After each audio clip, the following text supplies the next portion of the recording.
is just trying to get somebody to finish the work that I didn't finish, and if that's okay if you do. I felt all along that building a regional structure within the Department of Homeland, this is an organizational matter. You know, FEMA had 10 regions, and Customs and Border Protection had 23, I don't know what the number was, and the Coast Guard had their regions.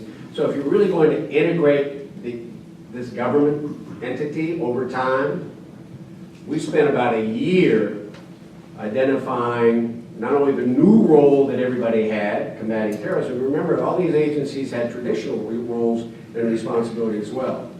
And we came up with a configuration, we vetted, it's almost a year to come up with it, where we created 8 regions within the country. For whatever reason, they chose not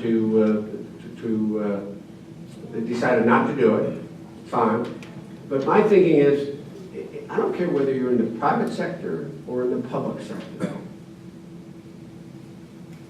Personal relationships, networking, oversight, and accountability drives a lot of the critical decisions and drives responses to whatever the challenge may or not be. And my notion was that if you had 8 directors, 8 regions, with someone who built relationships with the 5 or 6 governors, who built relationships with the mayors, who was overseeing all the information. We had this proliferation of fusion centers. I think we're up to like 70 or 80.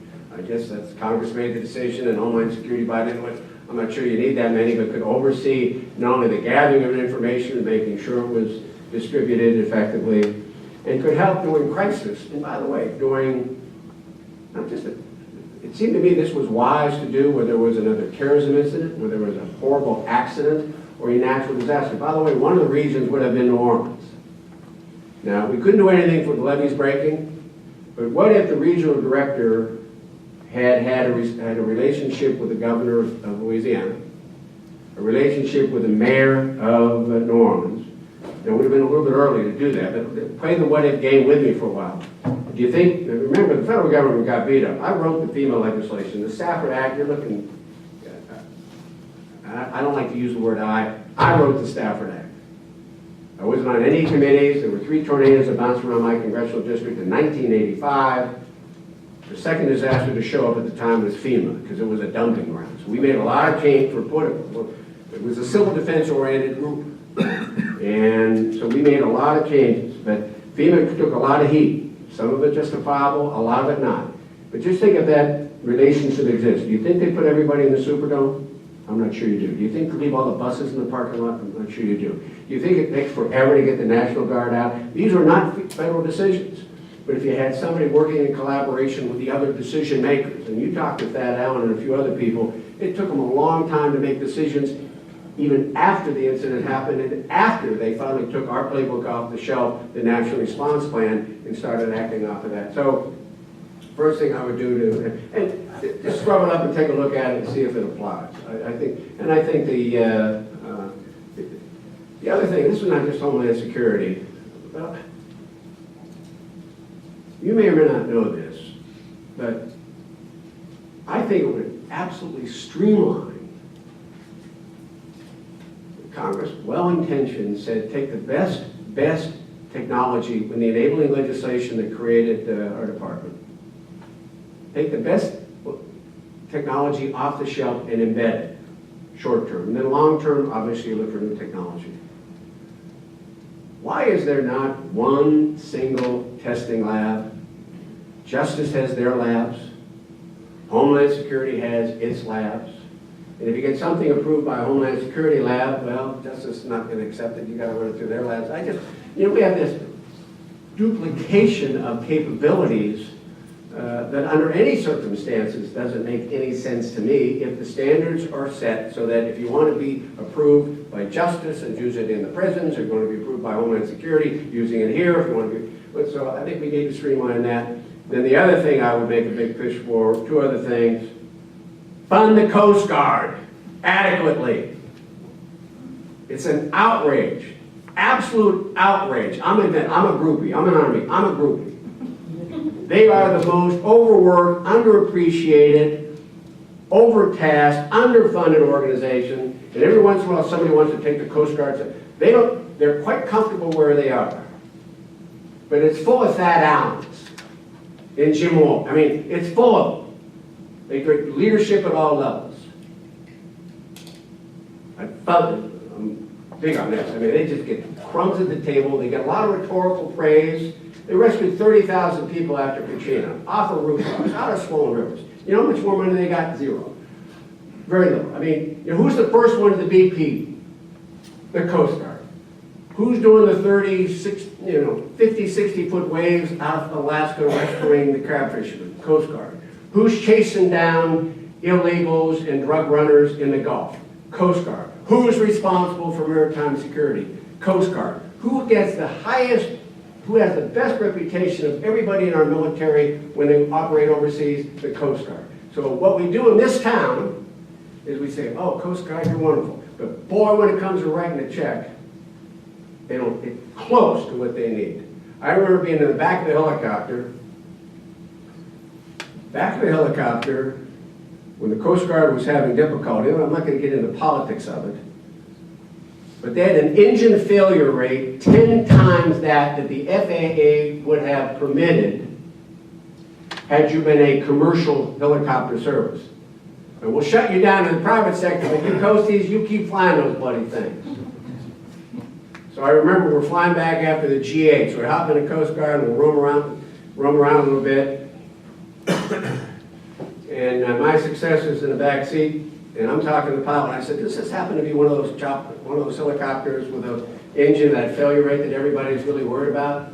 He said, yes, sir, it is. And I hear the voice over the intercom, can we change the subject? Coast Guard. The other thing, let's get the FCC in Congress. Let's build a broadband public safety network. Wireless is about time. We got to be able to stream. And here's one of those investments that I think if we made as a country, and it's not just in response to the 9/11 Commission report. It was a very high priority. I mean, I watched special orders in Congress when people were talking about we need a broadband public safety network. Well, 9 years later, we're still, maybe we're getting closer. I guess we're getting closer, Charlie. But I mean, why did it take 9 years? The spectrum's there. But just think, how much stronger and better and safer a country would be if, not just in anticipation of a terrorist incident, mass accident, epidemic of influenza, if you're first responders, emergency service personnel, hospitals, if you can stream voice and video and data under any set of circumstances, I just think it's long overdue. So I don't have any time to give you more, but those four will come to mind right off the top of my head. All right? Strong letter to follow on Coast Guard. Yes?